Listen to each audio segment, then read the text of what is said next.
When we set out at the beginning with this food system summit, we made one vow that we would make this a people's summit, that we would try to reach as many people as possible from every walk of life as possible. And I'm really happy to see that today we have been able, through your support, the support you provided, and the support of your colleague Yokiko from World Vision, the support from I see Eugene, Reverend Eugene from Bread for the World, and of course our very own Sandrine, who has been extremely supportive in Action Track 5, and so many more institutions and really different faiths that have come together today to have this conversation.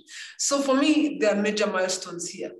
One milestone is that we come together irrespective of our faith, irrespective of how we believe or how we practice, for something that is extremely important to us. So that's really one major milestone. Number one, that we come together around values, and one of those values is our world, and that we value how we work with our world, that taking from it, feeding ourselves is not sufficient if we don't think about what it means for everything else around us. Sometimes I ask myself, how do I know that that plant doesn't talk to the next plant? How do I know that that animal doesn't talk to the next animal? Because we were all made, and put here, and we're all given different values. Just because I can't hear their language doesn't mean that they don't talk. Just because I don't see their feelings doesn't mean that they don't feel. So I think really just being able to put ourselves in this context and building this around our values is extremely important. So the Food Systems Summit was launched in recognition of the fact that food is a very basic human right. But food is also something that is impacting how we are doing business. So as a very basic human right, the Secretary General recognized that we are not coming through. And I think you will be hearing this week that instead of reducing hunger, our numbers of hunger keep going up. Even before COVID-19, our numbers were going up.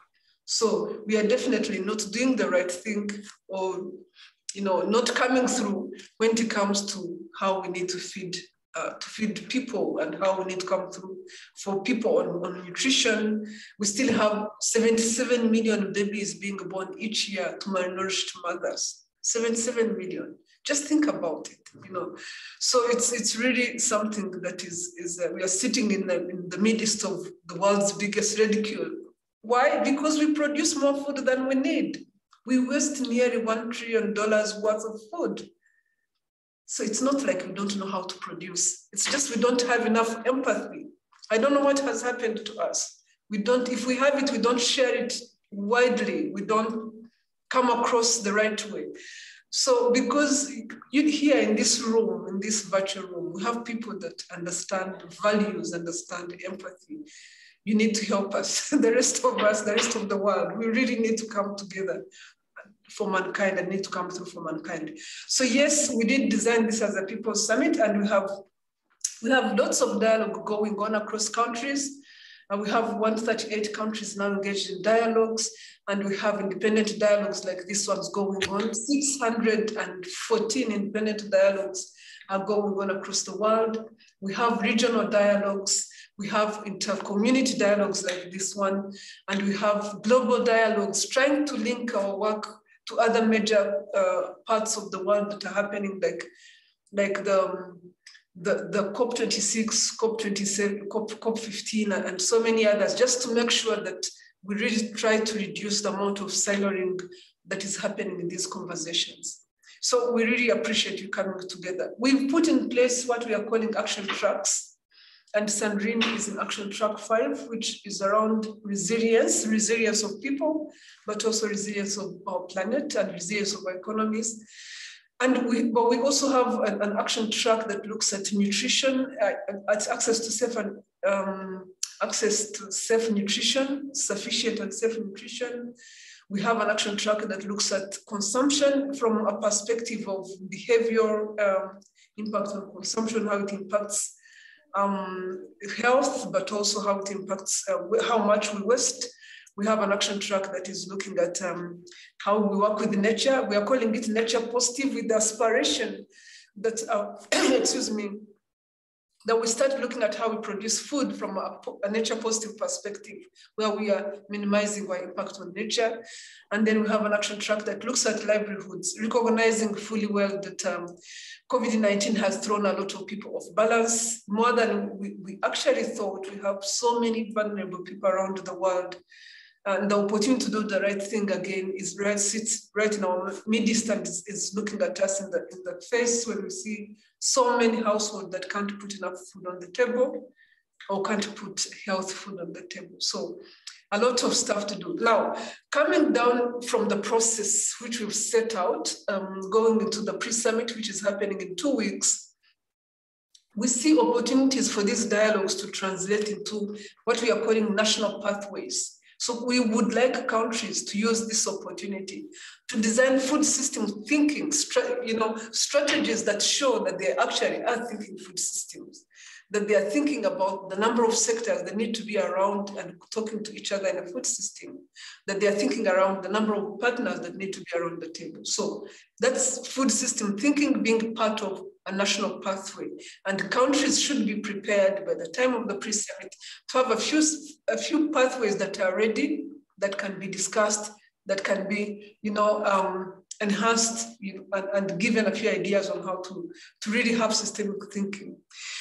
Through action tracks, we've come up with over 2,500 solutions. They've been condensed into 52 solution clusters, and those solution clusters are going to be made available with all the information that a cluster has to have. For example, if it's a cluster on how to deal with resilience, it will give you the information, it will give you the institutions you can contact, and to give you people that you can get in touch with should you want to advance resilience thinking, just as an example.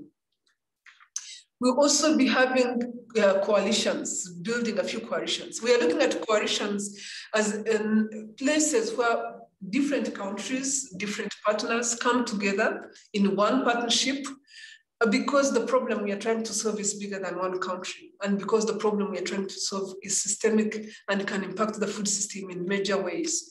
So we hope that a few of these will be launched, and this will shape how we go forward. At the end of the day, we hope coming out of the pre-summit that we'll have a few of those, and going into the summit, we'll have set a tone of how countries all over the world can really put forward their national pathways, can deal with some of the priority challenges they're working through using the solution clusters, and can start transitioning to more sustainable food systems. Each of us individually have a responsibility to start thinking how we transition our food systems. It's not a member state challenge. It's not a community challenge. It's not an individual challenge. It's a challenge for each of us at every level of society. And just as you wake up every morning and think about switching off that light when you're leaving your room, turning off that tap of water, that's how we need to think about our food system. We eat 3 times a day, and each of those times we're impacting food. So that our decisions and choices are extremely important, and we can do something about it. So that's what I want to leave with you today as you go into your dialogues. I thank you again for putting this meeting together, and I'm extremely grateful that you're breaking the barriers and coming together across faith, and we have a lot to learn from you. And we've made a vow that in this summit will not be exclusive, because we don't agree in some places. So really thank you for being this by example, and we will bring this to the summit. We'll really build on what you've started here. So thank you again.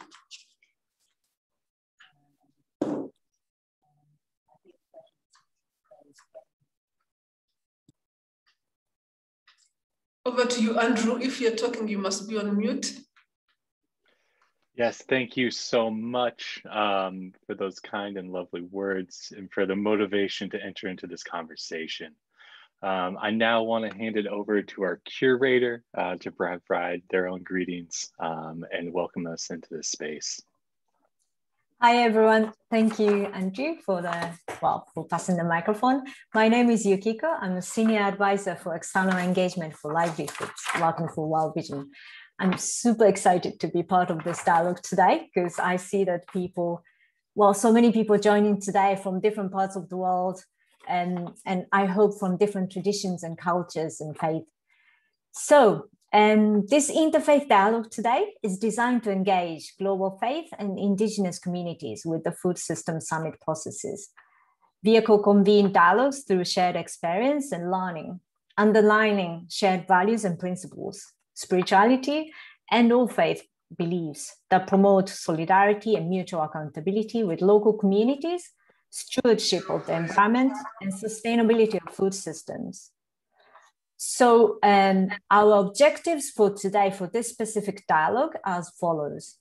Share and discuss different faith traditions around food and food systems. Discuss how this topic shapes the different initiatives of different faith communities and faith-based organizations. Articulate common values around food and raise awareness of the importance of mutual accountability to transform food systems towards sustainability. And promote engagement and partnerships between faith-based organizations, indigenous peoples, and other actors working on food systems. So today's dialogue is divided into 3 different parts. So the first part is around faith traditions and shared values in sustainable food systems. Second part is what I'm most excited about, is the breakout sessions.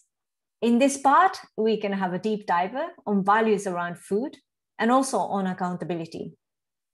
And then the third part is about feedback and reflections. So at this point, let me now turn over the floor to Reverend Eugene Cho, President and CEO of Bread for the World, and he will be acting as a moderator today. So over to you, Reverend.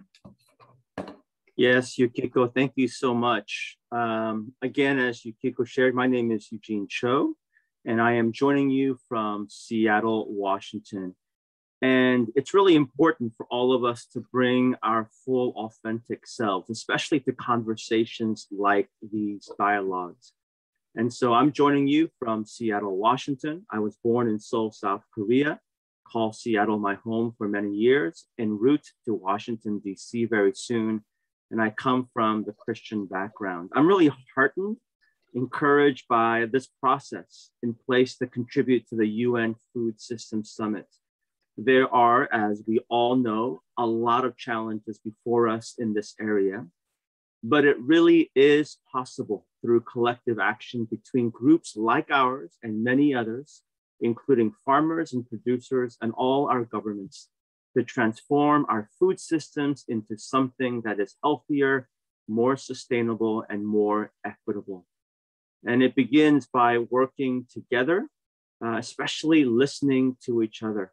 Earlier, we heard about empathy, and empathy is not possible without listening, doing just what we are doing today. So let me briefly explain what this session is and what our goals are. This session is meant to, number one, serve as a moment to hear from different faith traditions about food and food systems, as well as number two, bring voices, experience, and solutions from faith representatives in the framework of shared values, addressing the issues under all UN Food System Summit action tracks. Now, for that, we have 3 guests that are serving as discussants. And I'm gonna go ahead and introduce them in a bit, but before I do that, I'm gonna first call on Dr. Sandrine Dixon-DeCleve, co-president of the Club of Rome and co-chair of the UN Food System Summit Action Track 5, to provide us an overview of different action tracks. So Dr. Sandrine, you have 5 minutes. Thank you so much, Reverend. And let me see if I can share my screen. Please let me know if this is working. It's working, Sandrine, thank you. Okay, good. Let me put it into the screenshot view and use slideshow. There we go. Perfect. So what I wanted to do today is to build a little bit on what Dr. Kalibata has said and to lead you through where we are and how we've tried to come together with the incredible work that Dr. Kalibata, some of the science group, the different levers for change and others have all been doing all at the same time.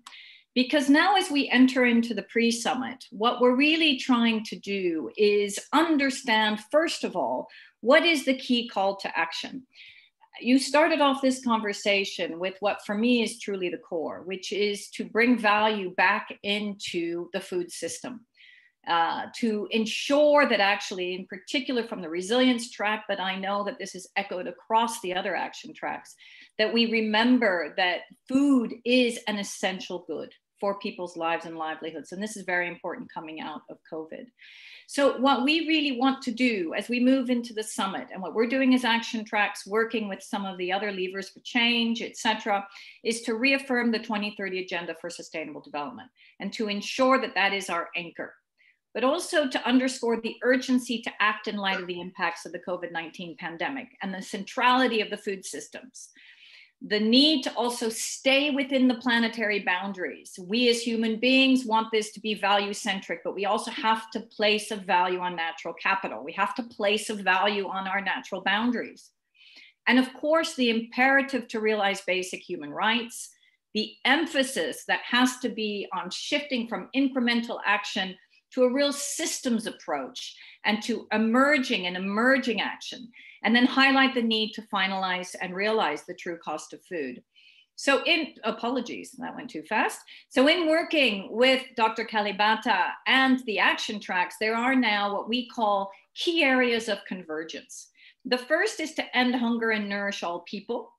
The second is well-being and responsible consumption. And by the way, I'm going to have to leave you in about 20 minutes because I'm speaking at a hearing in front of the Economic and Social Committee of the European Parliament on well-being and the importance of well-being. Climate, biodiversity, and planetary boundaries is the third key area of convergence. Livelihoods and empowered communities is the fourth. And then resilience, which myself and Dr. Salim Hook have been working on, and knowledge and innovation. The whole idea is to have an action and level of ambition across these different areas of convergence. And at the pre-summit, to work with member states to continue to explore national food systems transformation pathways and actions and solutions to achieve the SDGs. So what are the key proto-coalitions, we call them, for the pre-summit? What are we focusing on? What is actually potentially going to be launched? What are we looking at? And this is being built out as we speak. So please don't just refer to this, but this is some of the work that we've been doing with the action tracks and member states, because again, as Dr. Kalibata has said, this also has to be driven by countries. But the first key point, which we are all very much united around, is that we have to end hunger. And that's fundamental. But we also, then the second key proto-coalition is then ensuring the right to social protection and income security, and ensuring actually that we look at farmers' rights, smallholders, and those that are most important actors within the food system. The third key coalition of different actors, where we hope again that the faith leaders can come together, and again, you are welcome to join these different areas and these different coalitions, is the transformation through agroecology and regenerative agriculture. And the fourth is on aquatic and blue foods, because what we have realized, we've often been talking about livestock or plant-based diets, but we need to think about the supply of fish and blue foods and the impacts that the food system has with regard to aquatic and blue foods. The fourth key proposal is on school meals and nutrition, health, and education for every child. And I can't underemphasize enough the importance that schools play, but also your own areas of faith. Let's remember that the role that actually can be played at the community level with regard to school meals, but also with regard to the offering that different faith offer to people is also incredibly important. And then the last key proto-coalition for the moment, and I'm saying again, these are what is going to be potentially proposed for the pre-summit. They are still bringing everyone together, is on resilient food supply chains, local production for local consumption. This is where we've been focusing our attention as we move into the pre-summit, while there are many other coalitions that are being built up that we're going to launch at the summit itself as well with member states. What's key to remember in terms of these proto-coalitions, I don't know if everyone is on mute, is the fact that we absolutely need to bring in all key actors and work, as I said, in developing these proto-coalitions with member states so that they actually are taking the leadership. I was asked by the organizers to just give a little bit of an impulse in terms of how we're looking at the food system in terms of sustainability. And I want to just add that for me, and I think that Dr. Kalibata mentioned it several times, we're speaking also at the national dialogues, we realize time and time again that we've moved past just sustainability.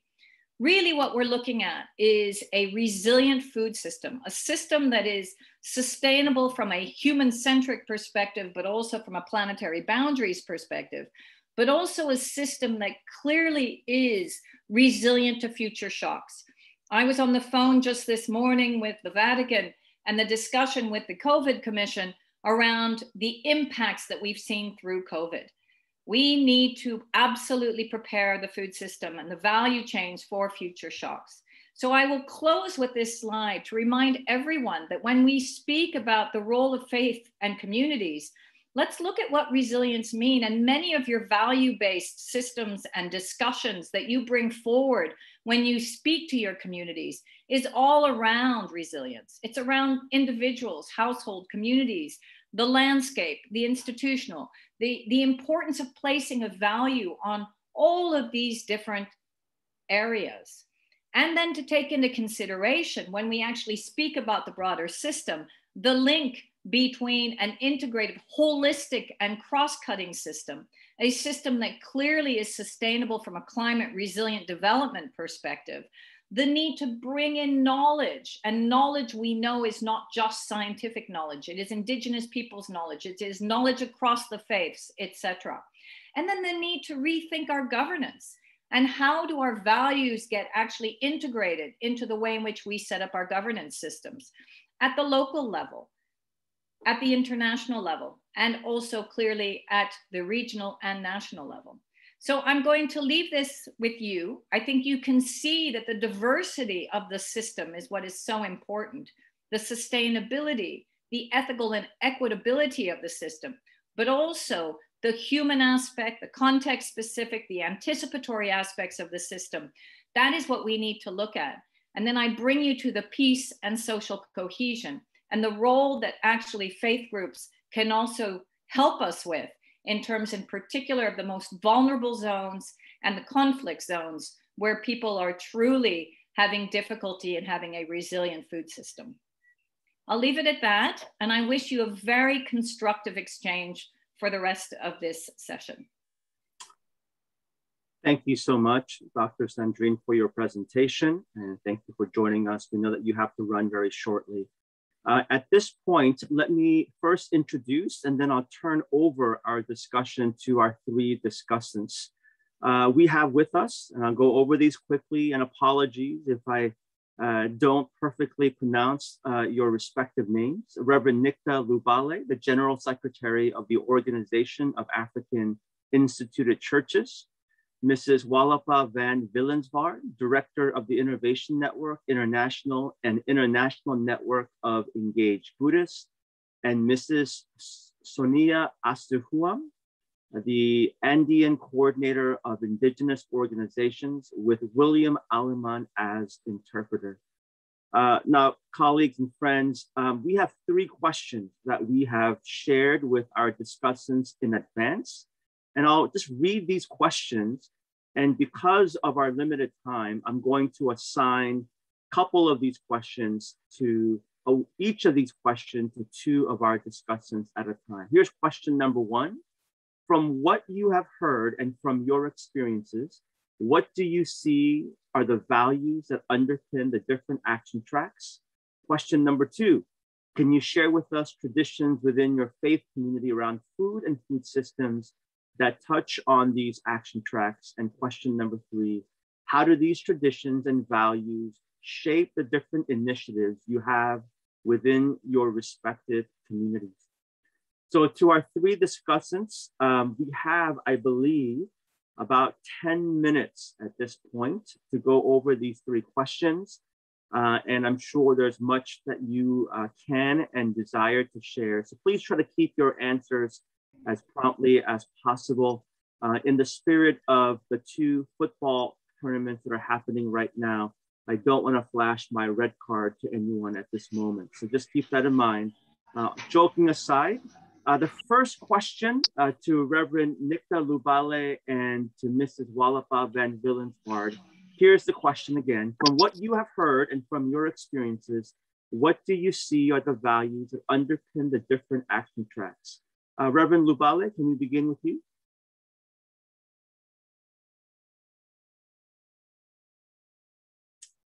I think I saw you earlier. Oh, I'm unmuting. Sorry yes. about that. Great to hear. Great to see you. Thank you very much. And yeah, good afternoon, good morning, good evening to each one of you. The value I would like to bring forward that works in the faith community I work with, the African Independent Church, since time immemorial. It's not simply a Christian value, it is an African value.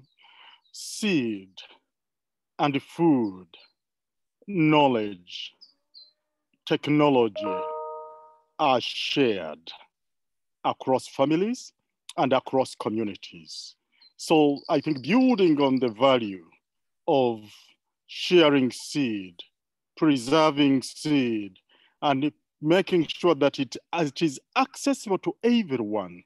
And the better it is the better it is shared without cost or without high cost. That's what we would like to bring forward. And it goes beyond the seed, even to food itself, that where there is need, food is shared, food is not sold. Thank you very much. Mrs. Walapa Van Willenswaard, can you answer the first question?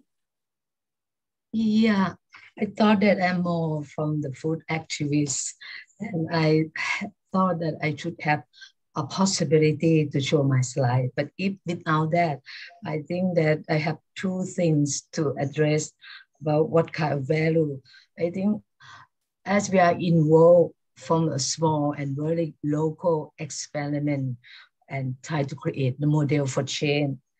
And we found that the very important how the small and local model can open up and connect and seeing the system.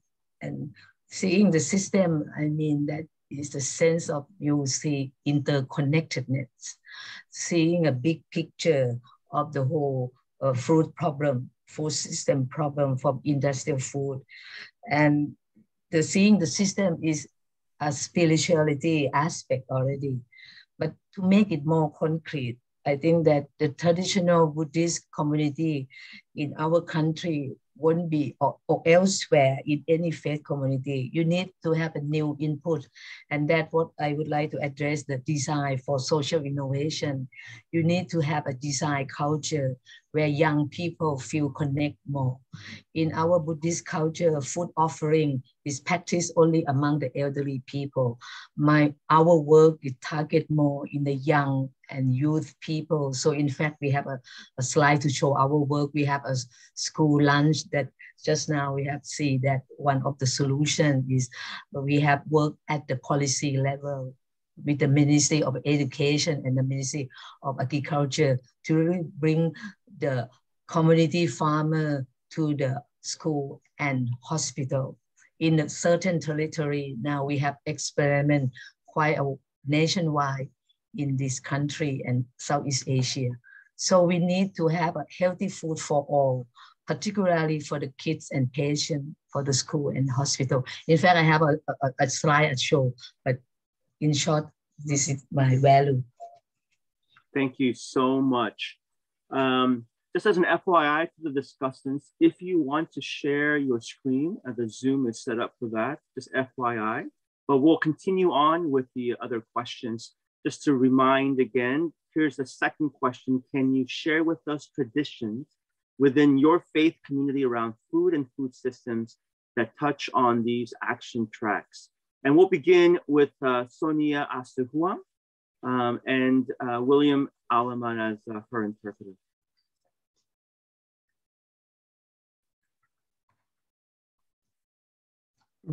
Reverend Shaw, it doesn't seem like we have them with us today for some strange reasons. Sorry for that.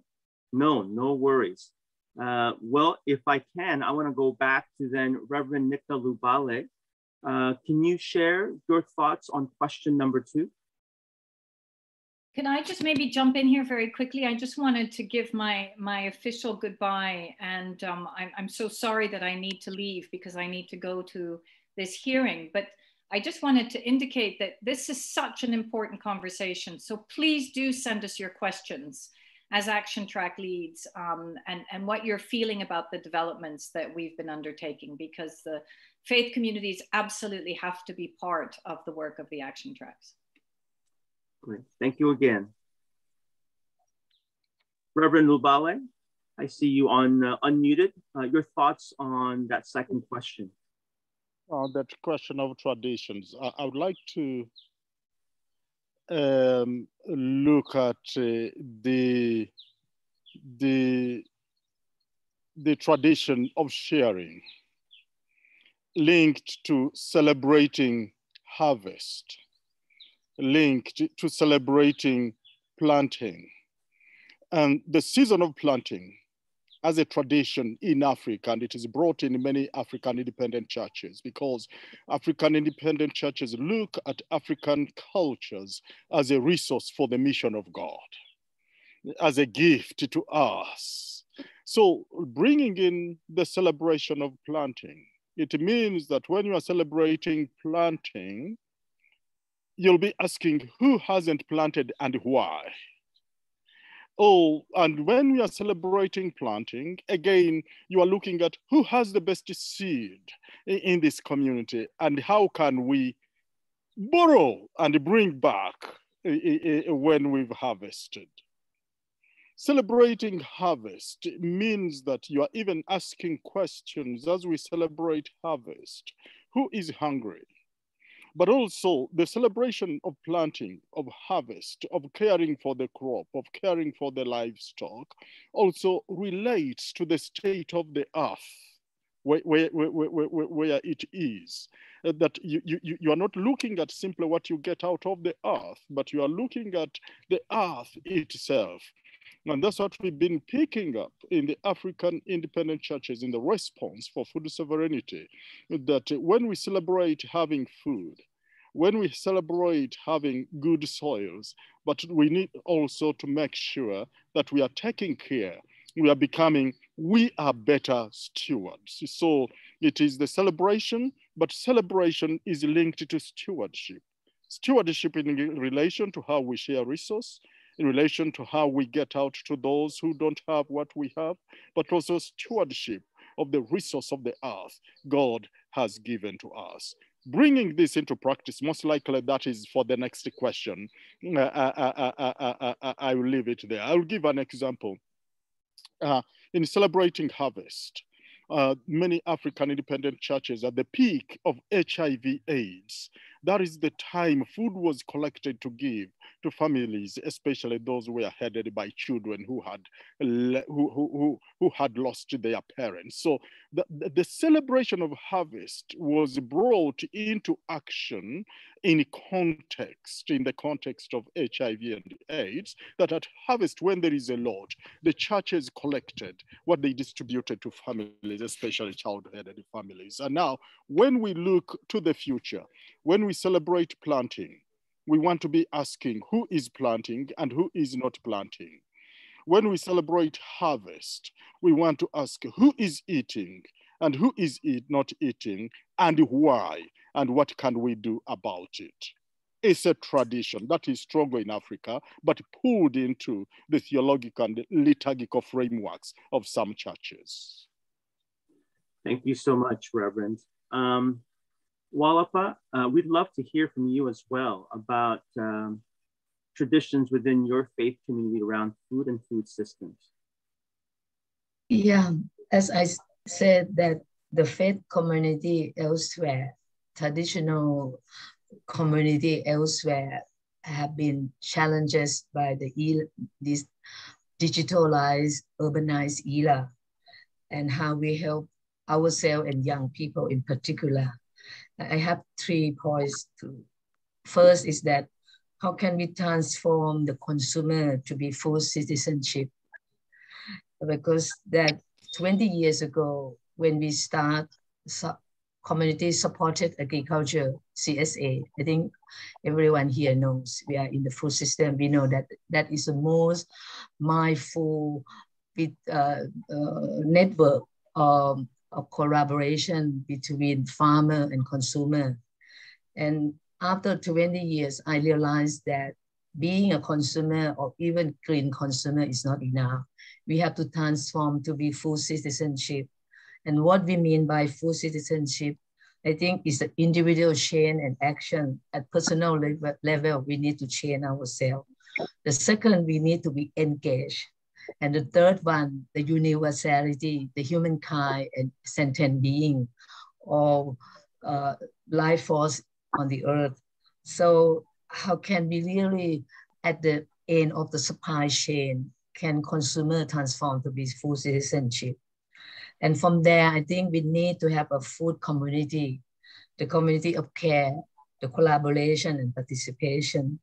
And the third one, food literacy, either in any phase, you need to educate, you need education. So, and right now I'm involved very much in social enterprise with young people. I see that the young people need the food career to have their right livelihood is one of the eightfold paths of Buddhism, how they see their bright future in food-related career. That's what we want to see. Yeah. Thank you so much. Well, let's try to maybe wrap those earlier points into our final question. How do these traditions and values shape the different initiatives you have within your respective communities? I think both of you have given a bit of these previews, but we'd love to learn more about how these are being put into motion in your respective communities. So again, Reverend Lubale, we'll begin with you.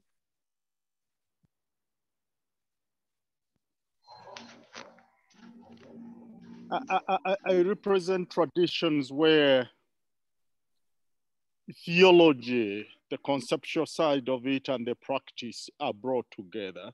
In fact, in African independent churches, theology is shaped in action. Theology is shaped as people listen to God in their realities.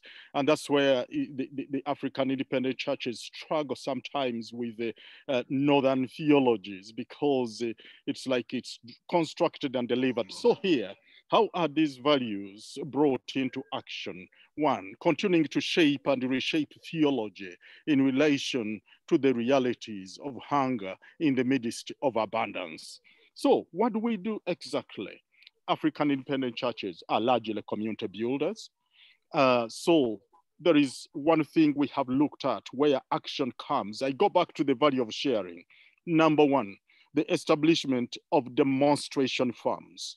And these are farms of small scale farmers in the church and in the community around, that the transformation of farming for higher productivity, for linking farming with the nutritional outcomes, for linking farming with ecological renewal is brought into practice on a farm, and it should be a farm of a struggling family, people who are working to come out of poverty, that it becomes an example.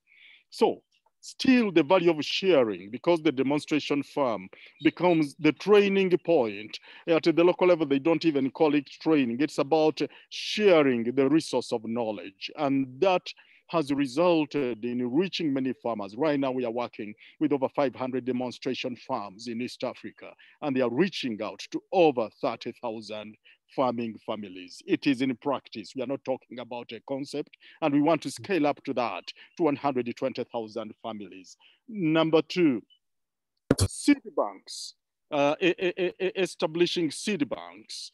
As I said, we needed to reclaim seed or seeds from simply the market. We can't say that the market will not deal with the seeds, but what we are saying is that if it is simply located in the rims of the market, it will end up simply into GMOs where people will not have access to replantable seeds. So we are establishing scientifically with agricultural research institutions, public agricultural research institutions, seed banks where farmers can produce quality seeds and share it. Even if they sold it, it will be at affordable prices in their midst. So that one, for it to succeed, we need to reclaim the value of seed sharing and expand the action of it. We are working with it. The other side of it also is looking at being holistic in the value of sharing. Many times when we are working with responses that are coming from outside, you get women and put it on the side, put them on the side, men on the side, children on the side, young people on the side. We are saying it is community building, everybody, men, women, young people, children, have a place in sharing not simply the food and the seeds, but also in sharing on how we move from hunger to thriving families and communities. Then the other one in sharing, we need to move from hierarchical leadership to shared leadership, that everybody is listened to. Everybody has a role to play. Everybody has something to give. It may be knowledge, it may be prayer, it may be a song, it may be seeds, it may be mobilization, moving away from the unsustainable project frameworks to local action where the value of sharing becomes a little more horizontal. We are still working towards that and we are seeing it happen, and that's what is resulting into major results. So what do I want to say? Affirmation of learning out of farmers themselves when they share their experiences. Number two, establishment and sustaining community seed banks. And three, the use of indigenous knowledge. This is where people are beginning to bring in the crops which are climate resilient, even without reading about climate resilience or going to school, because it worked for them. So to recover the knowledge that was and the technology in our midst, and again, share it. So shared leadership, shared resources as seeds and knowledge, shared learning on demonstration farms, and also shared storytelling as we look to the future. We have a past, we have a present, we have a future, and that is shared leadership in community building for thriving communities. Thank you. Walapa, we'd love to hear from you, and we'll go ahead and conclude our time after you share. Yeah, since I have no time to show the slide, I think that in the Buddhism, you talk about suffering, right? And we see our destructive food system created by industrial food. And how can we really analyze this suffering, the problem setting or problem framing? And how can we have new idea development? And from there, the young people are good at using the media technology to communicate it. So the young people should design their life project, the problem framing, idea development, prototype of new food-related career. And they will see the bright future and they communicate, they use digital technology to help communicate. And secondly, we should see food system as a common. And we have a couple of projects that how indigenous people from the Highlander brother trade from rice with the fisherman folk down from the lowland to the fisher folk and the Highlanders, indigenous people have rice and fish. During the COVID-19, this kind of thing, we need to have to peer-to-peer solution among people. So that's said about the sharing that you also emphasized. And we are so separation, how can we reconnect from alienation of individual, become reconcile with oneself?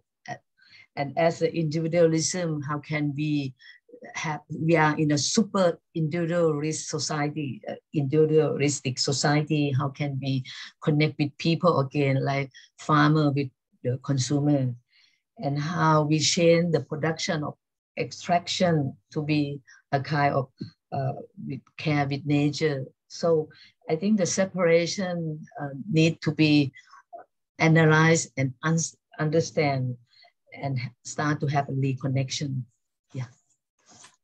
Thank you so much to our guests for their insightful thoughts. At this point, I think for all of us, we are really looking forward to sharing, each of us individually in our respective small groups. And so to receive further instructions, I'm going to hand over the mic to our curator, Yukiko. Yes, I think all these inputs now, I think everyone's excited to share more ideas. And so I really hope that in these small groups, we can share our experience and wisdom from different contexts. So now we would divide into small groups. There's one group that will be facilitated in Spanish. So for those of you who feel more comfortable expressing yourselves in Spanish, please do choose this group. For the rest, you can either choose the group or you will be randomly assigned to different groups. And then this parallel breakout session will last about 50 minutes. And towards the end, you will be warned, and then you will be diverted back to the main room. Then each group has a designed facilitator to kickstart the conversation. And then there will be another person who will take notes. And please do make sure that everyone can give his or her own input. And in each breakout session, the facilitator would start the conversation following the questions. I'm hoping that the questions will be shared on screen. Yes, it's coming now. And there are 4 questions, but very profound questions. So I really would like you to read and reflect on it. And in order to be able to cover these 4 questions, I would ask, for example, group 1 would start with the question 1 and group 2 would start with the question 2 so that we manage to cover these 4 questions. So first question is, after listening to the earlier discussion, what do you see as the common values across different faith groups and indigenous traditions around food and food systems? Question 2, how do values and faith bring systems thinking forward, and how faiths and communities can do reality checks?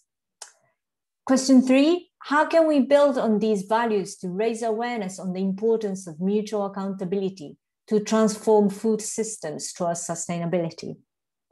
Question 4, what can we do as faith-based organizations to strengthen and advance food systems agenda? So these are the questions. Then we would like you to identify one top-line message that you would like to share in the plenary session that would follow after this session.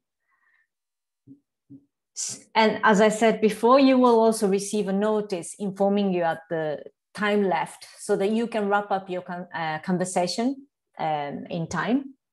And once the time is over, you will be directed to the main room to share, to have the common reflection. So with this note, have a nice discussion to everyone, and sending you to your rooms shortly. This is Safina from the Secretariat. Hello, everyone.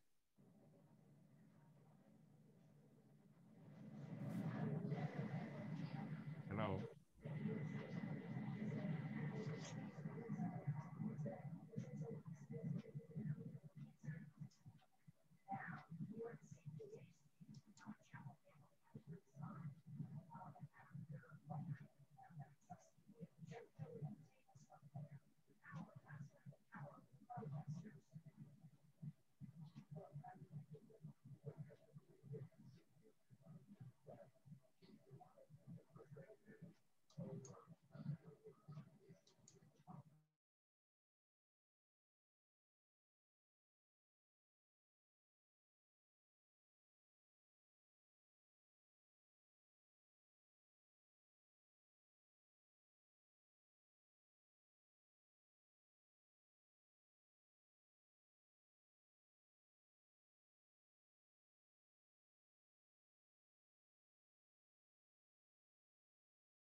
Hello, Hans, can you hear me?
Conversation.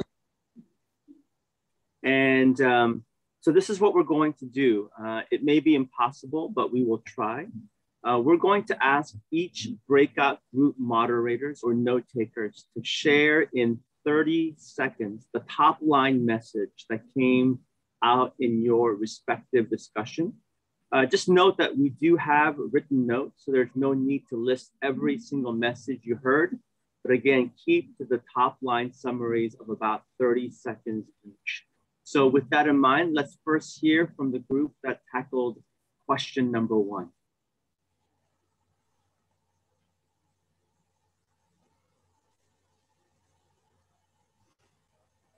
Group 1 that tackled question.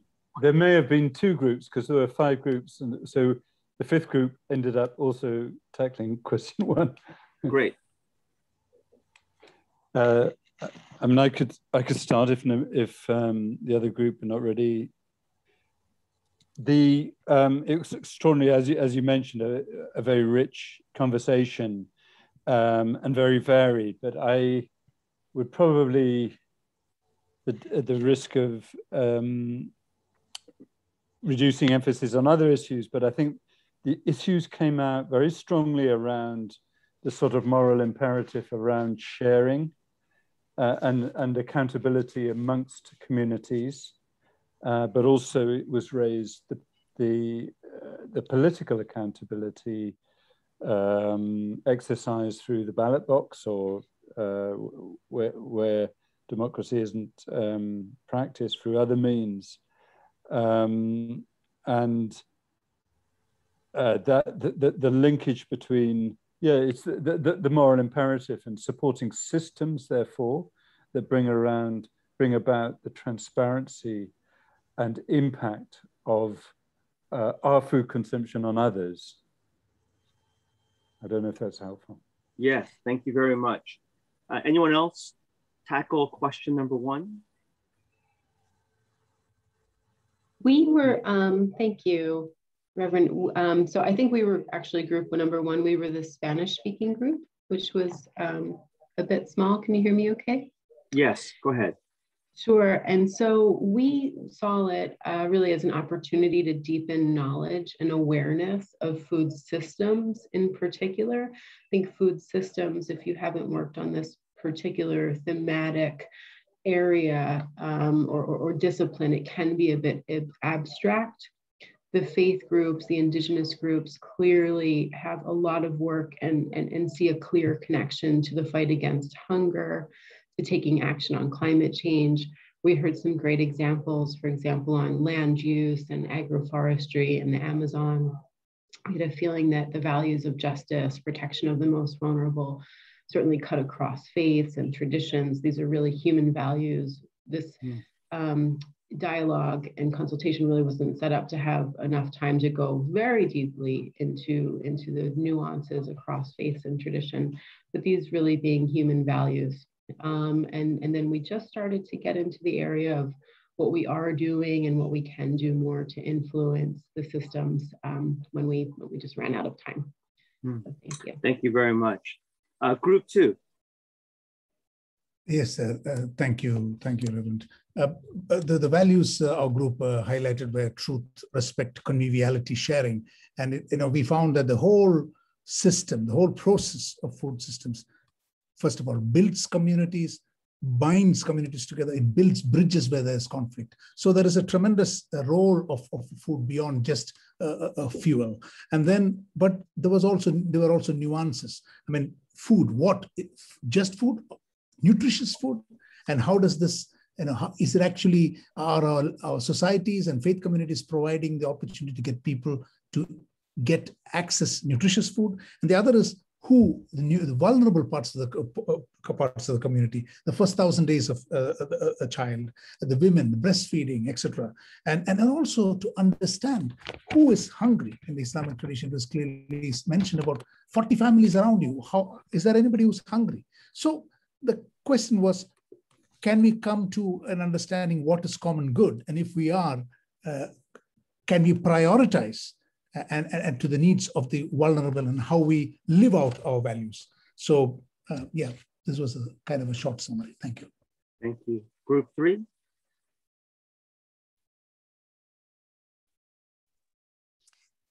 Thank you. Yes, we had a very rich discussion, and apologize to our last person speaking because they got cut off in the middle of their their input. But really, really interesting conversation. I mean, we discussed the third question, which is around accountability, and a couple of key things popped out for me. One was this idea of being the moral compass. So like drawing on our values to be the moral compass, to not be fixed on short-lived gains and measure true costs of our actions in terms of food systems. So what does it, so that was a key one. And the second one, I think, which is really important, was around this idea, in a practical sense, in a concrete sense, of building coalitions and solidarity platforms. So whether that's at the individual level, in terms of the individual, let's say, church that I'm a member of, making sure that I'm raising these issues, to building it across countries and building it like within countries and across countries. So this idea of 80% of the world's population has some sort of faith tradition. That's a powerful, in quotation marks, lobbying position, and building solidarity and coalitions, which is something that faith communities have a very strong tradition of doing to bring change. Yeah. Thank you. And group 4, the final group. Sure, thank you. Our group really, I think you could organize it around acknowledging, influencing, and advocating, particularly on the basis of the stories and religious and cultural festivals and moments we have that connect us to the earth and show us our place in it. So within acknowledging, just making sure we can appreciate and connect to where food comes from and know that we have a duty to take care of where our nourishment comes from. Within influencing, to know that we can and should use our voices to influence those who are part of the food system, including the government and others, and use our voices to create a values shift around how the food systems are thought of. And within advocating, to demonstrate and talk about the world that we want and why we believe it is possible, rather than just the world that we see as if it's the only way things have to be. All right, well, thank you again. Just as a note to everyone, notes were taken in these respective groups and they will be shared, and I'm looking forward to taking a deeper dive in them. Now, we've also invited some discussants to react to what they have heard and offer their own insights as well. And I'll quickly again introduce the three people that are joining us. We have Ms. Deborah Boudreau, Executive Vice President of the Suchi Foundation, Gopal Patel, Co-founder and Director of Bhumi Global, and Atala Fitzgibbon, Faith Partnerships Advisor for Islamic Relief Worldwide. The challenge, friends, is that we have 1 to 2 minutes maximum for each person, but we do look forward to hearing from you. So let's begin with Ms. Deborah Boudreau. Thank you, Reverend. It's very interesting topic. And then first of all, let me say thank you to everyone. This food thinking process, this idea is really implemented in our community. Faith-based organization, we are really looking into it, all sentient beings, and then everybody go back to coexist with the natures. And very important during this social dynamic innovation, I'm so happy to see so many rich discussions and give everybody a directions. The directions is going to empower our community to bring our own community-based food system that leverage local resources. We are the one face the challenges. We are the one to find the solutions of how we're going to build it up, the food system transformation, and also about identify our cultural transformations. So faith, we plays a very critical role in this food system thinking behavior change, how we change, shifting our behavior. So I'm very, very grateful that from Buddha's perspective, we change our dynamic in our abode, our daily pattern. And then from our daily life, we find the solutions and to balance our nutrition. So in summaries, if we want to reduce the hunger to thriving family and community, we really need to empower our own community-based food. This kind of system concept really need to take into social innovation through our daily life. This is what Buddhist Tzu Chi Foundations practice daily in our abode. Thank you very much, Reverend. Thank you, everybody. Good job. Thank you. And Gopal Patel, we'd love to hear from you. Yes, thank you very much. Thank you for having me. This has been a wonderful, rich discussion and conversation. I'm going to lift up one thing that came out in our little discussion, but I think it's coming across from different people, is that this issue just seems so big. It's all encompassing, and where do we start?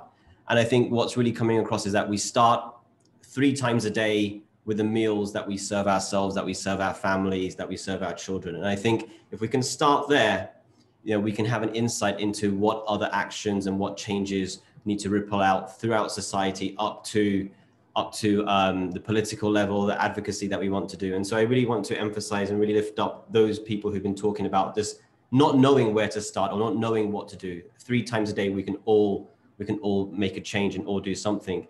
And to offer also a contribution from a Hindu perspective, we know that food nourishes the physical body, but also food nourishes the spirit and our consciousness as well. And definitely within Hinduism, there's this understanding that there's an energy, a prana, which exists in food. And we say that food is love. And we have to ensure that the food is not just healthy and nutritious, but the food has been produced, transported, cooked with the right kind of consciousness that nourishes the spirit as well. We all know that when we eat a home-cooked meal from our mother or a loved one, it tastes just so much better than something just bought from a supermarket shelf. And that's because there's a love, there's a consciousness that's gone into that food. And I want to really emphasize that consciousness aspect of food, that it does nourish the spirit. It nourishes us in ways that's not tangible, but is also just as important as nourishing the physical body. So I wanted to raise that up as well. Thank you. Thank you very much. Atala? Thank you. Yes, I wanted to talk a little bit about social change and cultural change and its relation to faith, particularly also in relation to the national food systems pathways that are going to be developed, inevitably as a result of climate change. People are going to have to do things differently.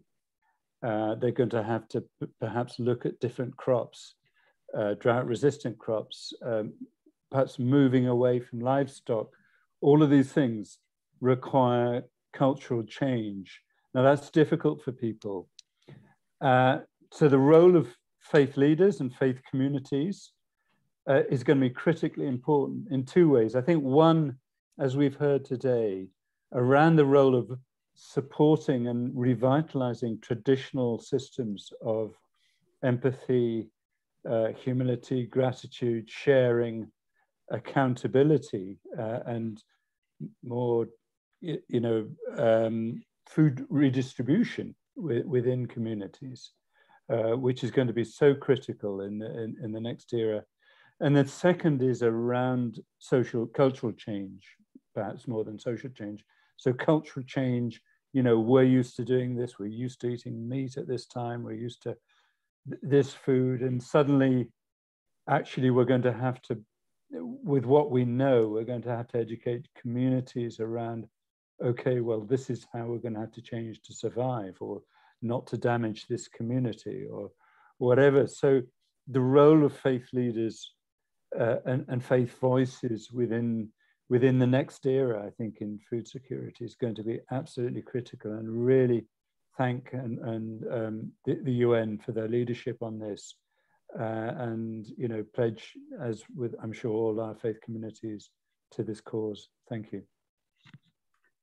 Thank you so much to each of you for sharing these short but really insightful comments.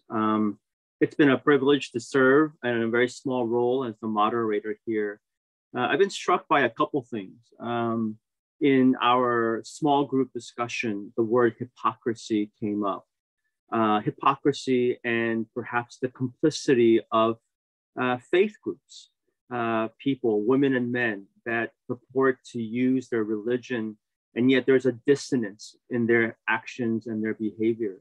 And as we're also learning and speaking about words like moral compass and prophetic courage and empathy, these are beautiful things, but I think we're certainly needing to challenge ourselves perhaps by our indirect or direct complicity, that both of these things matter so much.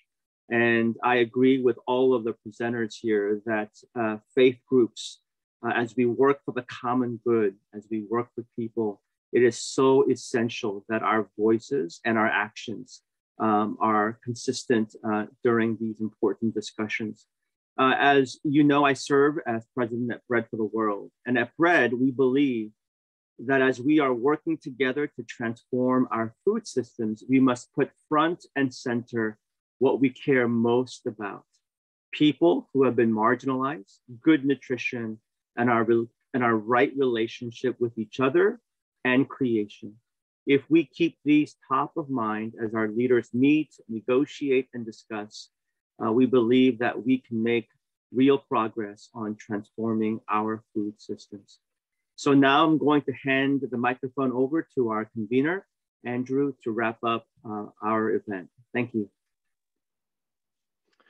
Thank you so much, Reverend Eugene. Wow, we've got 12 minutes left. I'd say this is a very efficient Zoom webinar, and I'm not going to take all 12 of them, so you're going to get a little bit of time left back in your day, maybe to go get a snack before your next Zoom meeting, or maybe just to turn off your computer, because, wow, we're in front of it a lot. I just want to say thank you to everyone for being here, for bringing your full selves into this space. And speaking from where you are.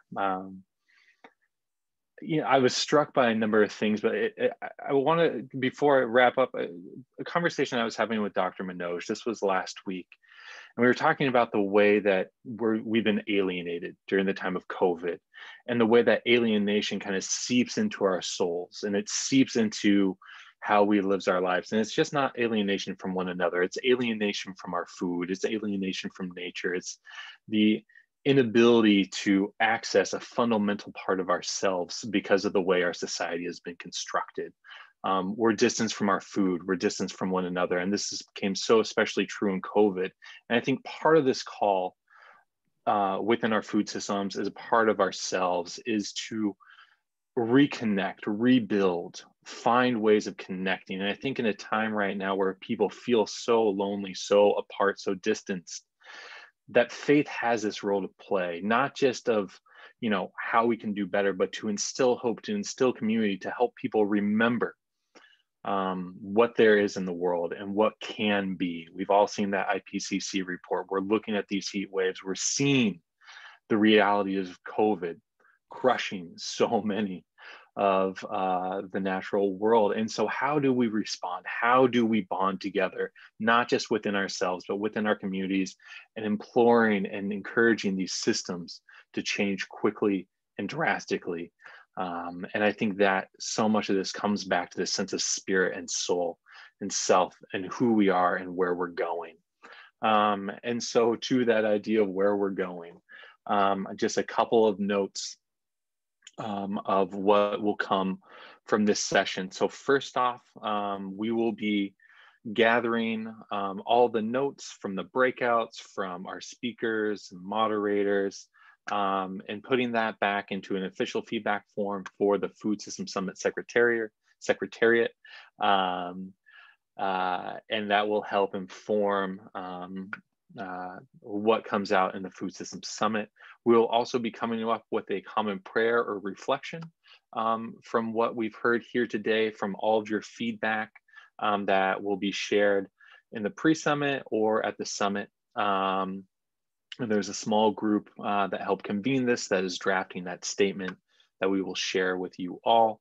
And finally, this is the first of 2 dialogues. So this one was really focused on faith groups, bringing together voices from all different faiths and traditions from around the world. We're going to do a second one, which is going to be September 2nd, and it's going to start at a similar time at that 4 p.m. East African time.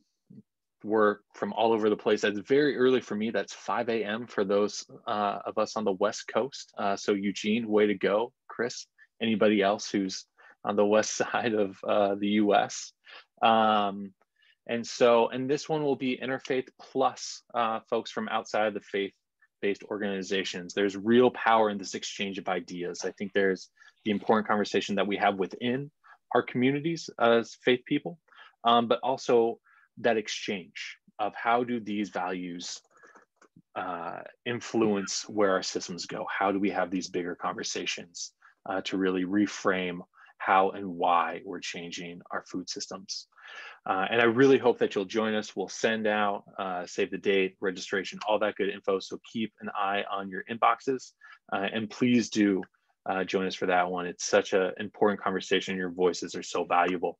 And so that's it. I think we've got 7 minutes left. Please go enjoy your days, turn off your computers, get outside, have some good food, reflect on something beautiful, spend time with your family, whatever it is. Really, again, thank you. It's been such a pleasure. And with that, we'll say goodbye. Goodbye. Thank you very much. Bye, everyone. Bye-bye. Be well. Bye, everyone. Thank you. Bye. Thanks, everyone. Thanks very Bye-bye. much. Thank you. Bye-bye. Thanks very much, everybody. Thank Bye-bye. you. Thanks, everyone. Goodbye. Bye-bye. Yes. Bye. Great job. Thank you. Bye. Thank you. Thank you.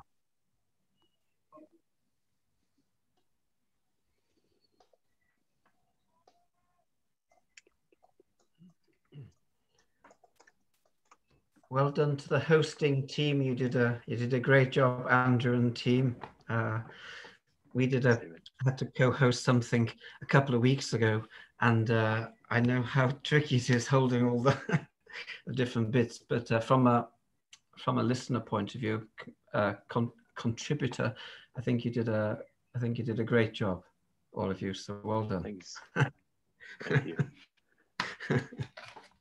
Real praise goes to Safina and Oliver, as for sure. And Thank you from the back end. Thank you. And I'm so glad you could join us. And also for people to stay on. I mean, it's pretty impressive because, I think around 80 people and we have still to the end of the meeting, there were nearly 73 people. 73. This is great because people went back, had the working group and they came back. So, that really points to a good experience. I think it's a good learning. Yeah. No, from a newbie on the block to this, I sort of got sequestered into our eco Brahma environment group because I do a bit of growing and I'm passionate about a lot of the things that were coming up, but it's very new. But I find it's there was a huge amount that was covered, so it was excellent, and I think for me it's always the clarity of the concepts. I think people are, when we're short of time, we tend to speak quite quickly, and it's quite difficult to take everything in. But some of the key things that came up actually mirrored some of the things that came up in our dialogue a couple of weeks. In fact, Gopal Patel was on. We were, about this whole thing of reconnection and how people are disconnected where their food comes from. So yeah, it's interesting. And all the people in our meditation places, what is this food system summit? It sounds very complicated. And I thought, well, it's just about, it's food, from where it starts, where it gets and what we do with it. Oh, that seems simple. So I think that's a really interesting message to keep getting across, because otherwise it does sound quite complicated. There were already 5 webinars that, that some of our colleagues actually already held. So there was also already a series of discussions. And so that also helped, to kind of bringing the critical thinking up. Even so.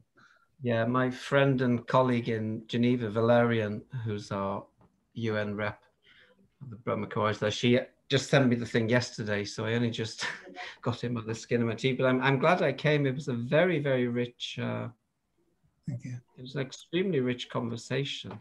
I could have done with more time, but I guess that's the sign of a good meeting. And we hope to see you in the 2nd of September for the Global Dialogue, Interfaith Plus Dialogue. Yeah, I presume you email that out directly, I guess. Yeah, I hope so. We'll be sending invites as well to this group. Thank you very, very much. Okay. Anyway, well done, everyone. Great. Thanks. Thanks, everyone. Bye. Bye. Enjoy the rest of your days, evenings.